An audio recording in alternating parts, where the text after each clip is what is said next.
우리 복된 소낙비 에스겔 34장 25절에서 30절 말씀 중심으로 우리 올기총 총재님이시고 지설협의 상임 고민이신 종도출 우리 목사님은 통합도단의 최고 어른이시고 한국교회를 빛낸 목회에도 참 훌륭하시고 부흥사에게도 지금도 현역으로 전 세계를 다니면서 복음을 전해주시는 우리 후배들에게 귀감이 되시는 영적 지도자이십니다. 귀한 말씀에 은혜 받으시고 우리 시청자들도 큰 은혜를 받으시기를 부탁을 드리겠습니다. 감사하니 모시겠습니다. 할렐루야. 박수로 환영합니다.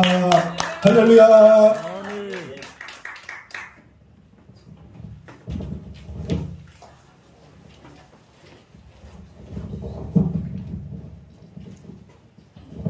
아무거나 가지고 하는데 또 하라니까 또 해야지.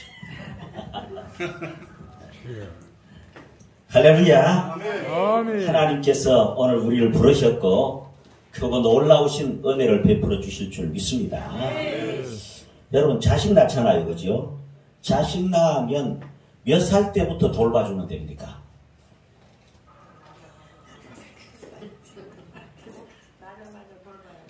몇 살 때부터 잘해주면 되냐고.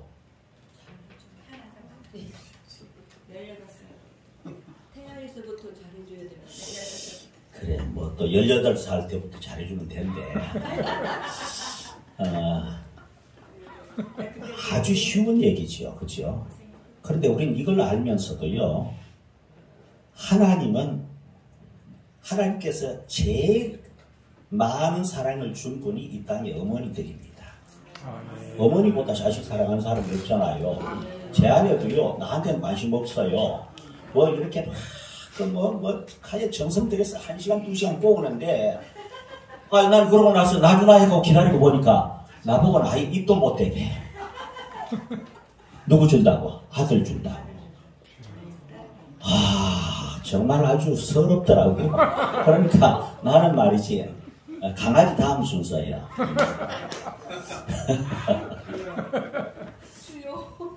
그러니까 자식은 강아지 다음도 괜찮고 다 괜찮은데 자식은요. 이 세상에 엄마가 위대해요. 엄마는 자식은 자우간 뱃속에서부터 태어나서 자우간 한 20살까지만 잘 되길 바라했더니 그것도 아니에요. 평생 동안. 이게 어디서 온 걸까요? 창조주 하나님께서 온 거지. 하나님께서 그 마음을 준 거예요. 하나님께서 우리를 그렇게 사랑한다는 말이지요. 하나님께서 우리 한 사람 한 사람 정말 지극히 사랑하는데 몇 살 때부터 복 주지요? 아세요 이거? 여러분 몇 살 되면 그때부터 복 줄까?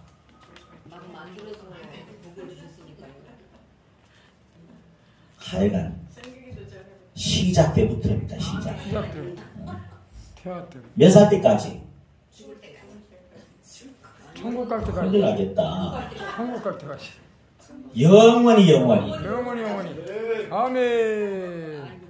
근데 많은 사람들이요, 이 세상에 찬양도 그래, 막 죽을 고생하고 한숨 쉬고 살다가 천국 가면 되는 거지.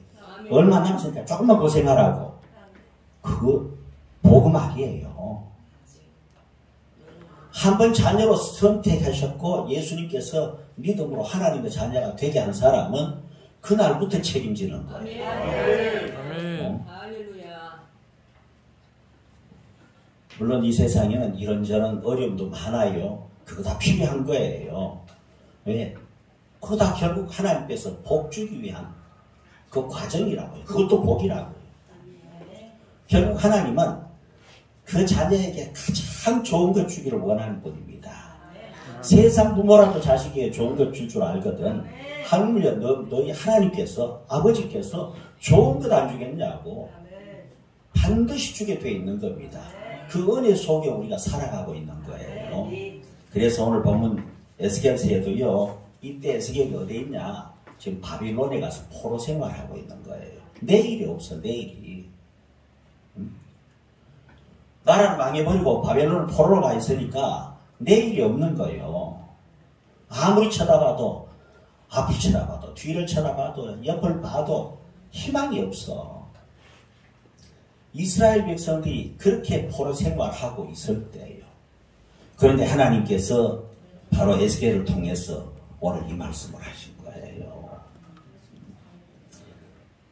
한 말씀 한 말씀 다 귀하지만 그 집에 가서 읽어보시고 26절 말씀에 내가 그들에게, 내가 너희들에게 복을 내리고 내 산 사방에 복을 내리며, 복을 내리고 복을 내리며,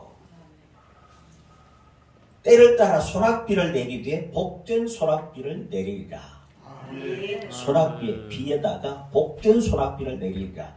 두 번 반복하는 건요, 히브리 말에 두 번 반복하는 건 최고라는 거예요. 최고. 말하자면 최고의 복을 내리시고 소낙비 같은 그런 복을 주겠다 하는 약속입니다. 이스라엘 백성들에게 한 이 약속은 오늘 영적인 이스라엘 우리들에게 하시는 말씀입니다. 예수님을 구주로 믿는 선택받은 하나님의 자녀들에게 하신 하나님의 위대한 약속입니다. 우리는 이 약속 속에 매일을 살아가고 있는 거예요. 그러므로 한숨 쉴 필요가 없습니다. 그럴 이유도 없습니다. 어떤 상황 속에서도 감사하며 살 수 있는 겁니다.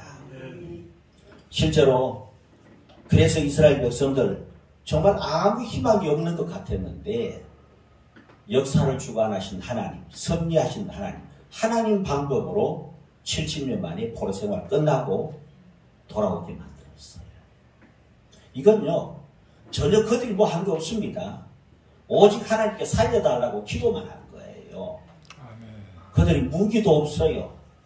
그 막강한 바벨론 싸워서 이길 방법 없습니다. 뭐 독립운동 한다고요? 되지도 않아요.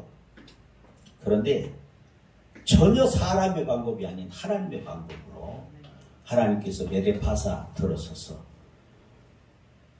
그 바빌론을 멸망시키고, 그리고 메데파사 왕은 고레선 오히려 이스라엘 백성들 노예로 끌고 간 게 아니라 본국으로 돌아가라 해방을 선포한 거예요. 그 하나님께서 이 나라에도 역사하셨어요.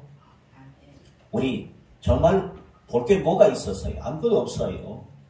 그런데 1950년 6.25 전쟁 터지고, 그리고 실제로 이제 부산, 영남 그 한 분만 남았지 아무 희망이 없었어요. 그때 이승만 대통령을 비롯해서 정부가 논의한 건 뭐냐? 수도를 제주도로 옮기자 하는 거예요. 이제는 땅은 다 없어지는 거고 제주도로 옮기자. 그래도 믿음 있는 하나님을 경외하는 대통령 덕분에 결국 하나님께서 이때는 이 땅에 은혜를 베푼 겁니다. 무슨 소리냐고. 제주도가 수도가 아니라 서울이 우리의 수도라. 하나님께 몸부림치며 구했더니 그때 부산에서 목사님들이 전부 모여서 나라 살리라고 기도했죠. 역사를 주관하시는 분은 하나님이시지 총칼 무기가 아니에요. 대포가 아니에요. 하나님께서 역사해 주시니까 대한민국이 살아나게 됐고, 그리고 그 빠른 시간, 불과 얼마 안 된 그 시간에 세계 10번째 안에 드는 경제 대국이 되고, 어느새 우리도 모르는 사이에 군사적으로는 세계 5, 6위의 강대국이 됐어요. 우리 주변에 워낙 강한 나라들, 중국, 러시아, 일본이 있어서 우리나라는 아주 약소국인 줄 아는데, 우리나라의 군사력이 공군은 이미 세계 5위입니다. 그리고 육해공군 다 합하면은 5위가 되기도 하고 6위가 되기도 하는 거예요. 이것도 이제 조금 있으면은 어쨌든 G2가 될 가능성이 있는 겁니다. 여러분 알잖아요. 차이나하고는 차이가 많이 나잖아. 그건 역시 무기를 만들어도 차이가 많이 나는 거예요. 그러니까 맨날 고장나는 거지. 역시 하나님께서 우리 민족을 들어서서 하나님께 세우니까 역사가 일어나는 거예요. 우리가 특별한 재주가 있는 거 아니에요. 제일 좀 바보 같은 얘기가 우리 민족은 역시 뛰어난 데가 있다고. 그 멍청한 바보 같은 얘기요. 뛰어났으면은 일본한테 그 고생했고 중국한테 5,000년 동안 종도를 됐나. 뛰어난 게 아니고 하나님께서 때가 되니까 역사하신 거예요. 역사하신 거예요. 하나님께서 손 붙잡으면 바보도 천재가 되는 거고요. 무능한 자가 능력자가 되는 것이고 없는 자에게 하나님께서 물질을 허락하시면 되는 것이고 역사가 일어나는 거예요. 교회도 하나님께서 세우면 되는 거예요. 한국교회 다 망해간다고 절대 그런 일 없습니다. 망하긴 왜 망해요? 오늘 여기서 기도하는 사람들이 있는데 나라가 왜 망하냐고. 쇠퇴해 간다고. 그것도 헛소리요. 하나님 세우면 되는 거예요. 우리 늘 고백은 하면서 딴 생각하고 있는 거예요. 고백은 뭐냐? 생사화복은 하나님 주관하신다. 역사의 흥망성쇠 하나님께서 주관하신다. 늘 고백하고 그렇게 가르치잖아요. 가르쳐 놓고는 뒤에 와가지고는 이제 희망이 없어. 한국교회 이제 안 돼. 끝났어. 뭐가 끝나? 어제 하나님 오늘은 죽었나?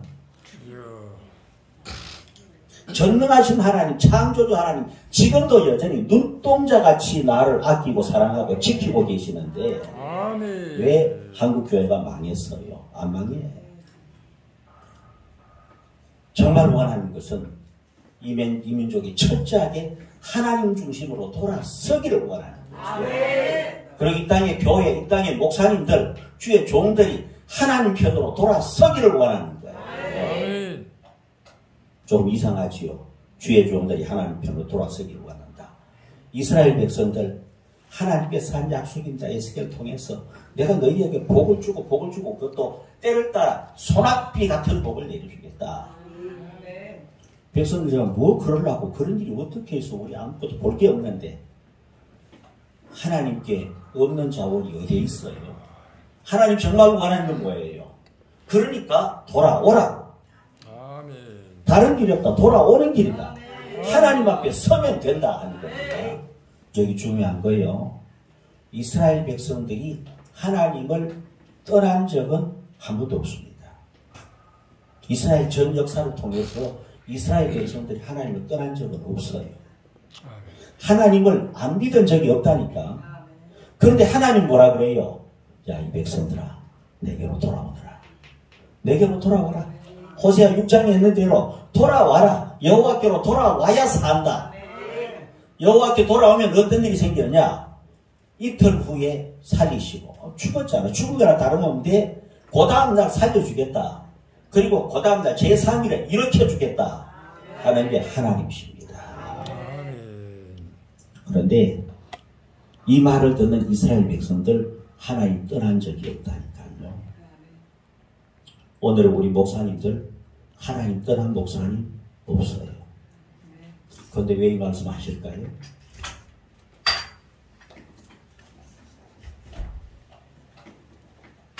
하나님 떠난 적은 없는데 이스라엘 백성들을 끈질기게 붙들고 있는 마귀가 있어. 마귀가 뭐 한 거예요? 하나님 섬기는 괜찮아. 그런데 하나님 눈에 보여야지. 안 보이잖아. 안 보이니까 시내산까지 와가지고 어떻게 모세는 산에 올라가 버리고 기도하러 가고 남은 백성들인데 아론 보고 아론 제사장 보고 이제 하나님 안 보이잖아요. 우리를 인도하는 하나님을 만들어주세요 그랬어요. 다른 신을 섬기겠다는 게 아니에요. 우리가 믿는 하나님을 만들어달라. 그래서 만든 게 뭐야? 금송아지예요. 그리고 금송아지 만들고 아론이 뭐라 그랬어요? 자, 이게 바로 우리를 인도하는 하나님이시다 그랬어요. 하나님의 상징이란 말이지요. 사람은요 보는 대로 되는 거예요. 금송아지 보니까 뭐가 되지? 사람이 물질밖에 모르게 되는 거예요. 왜 금송아지 만들었을까요? 송아지는 부의 상징입니다. 새끼 많이 낳잖아요. 새끼 낳으면 낳는 게 바로 재산이잖아. 부잖아. 사람들이 하나님을 섬기는데 하나님의 관심이 없어. 부자 되는 데 관심이 있어. 관심은 오로지 높아지는 거, 명예 얻는 데 관심이 있어. 안 믿는 게 아니라니까. 하나님 믿어. 믿는 데 관심은 돈에 관심이 있고, 관심은 명예 얻는 데 관심이 있고, 전혀 엉뚱한 데 관심이 있는 거예요. 이들이 가나안 땅에 들어갔어요. 들어갈 때 하나님께서 이 땅의 신을 섬기지 마라 그랬어요. 바알신. 바알신 섬긴 이스라엘 백성들 혼났지요. 결국 그 때문에 망하는 건데, 바알신을 섬기는 이스라엘 백성들이 하나님을 안 믿은 게 아니라니까. 하나님도 섬기고 바알도 좋다. 바로 저를 비롯한 우리 목사들에게 하는 말씀이에요. 교인들도 교인이지만 이 땅에 목사님들이 정신 차리면, 돌아오면 하나님 역사 계속 일어나는 거예요. 나라가 다 없어질 그 절망에서 하나님께서 그래도 이 땅에 믿음으로 기도하는 성도들의 그 부르짖음을 들으시고 절대 불가능하다고 하는 인선 상륙작전을 성공하게 하시고, 상륙작전을 이게 되는 게 아니에요, 이게. 그리고 그 짧은 시간에 절대 불가능한 어마어마한 성장, 그게 바로 뭐예요? 경제적으로도 세계 10번째 하는 경제 대국이 되게 하는 거예요. 설명할 길이 없어요. 뭐 누가 뭐 잘하고 이런 문제가 아니에요. 그래서 하나님께서 세워주니까 되는 거예요. 그리고 지금도 쓰기를 원해요. 그런데 한국교회 잘 되게 해주니까 하나님 감사합니다 하고 전적으로 매달려서 하나님 경외하는, 교회마다 그 운동이 일어난 게 아니고 계속해서 하나님은 하나님 섬긴데 하나님은 안 계셔, 안 보여. 그리고 어떻게 하면 한편이라도 교회 더 늘리나, 어떻게 하면 교육권 더 크게 짓나, 그 다음에 어떻게 본당 다시 더 크게 짓나, 이것만 해왔어요. 계속 교회 부흥해야 될까요? 그런 교회 하나님께서 좋아하실까요? 부흥해봐야 거기는 하나님 없어요. 그런데 이 생각이 우리들 속에 들어와 있어요. 바알신을 섬기는 바로 그 마음 속에 들어와 있어요. 이스라엘 백성들 가나안 땅에 들어갔어. 사람이 추구하는 게 뭐예요? 다른 거 없어. 그저 곡식 잘 빼는 거, 농사 잘 되는 거, 목축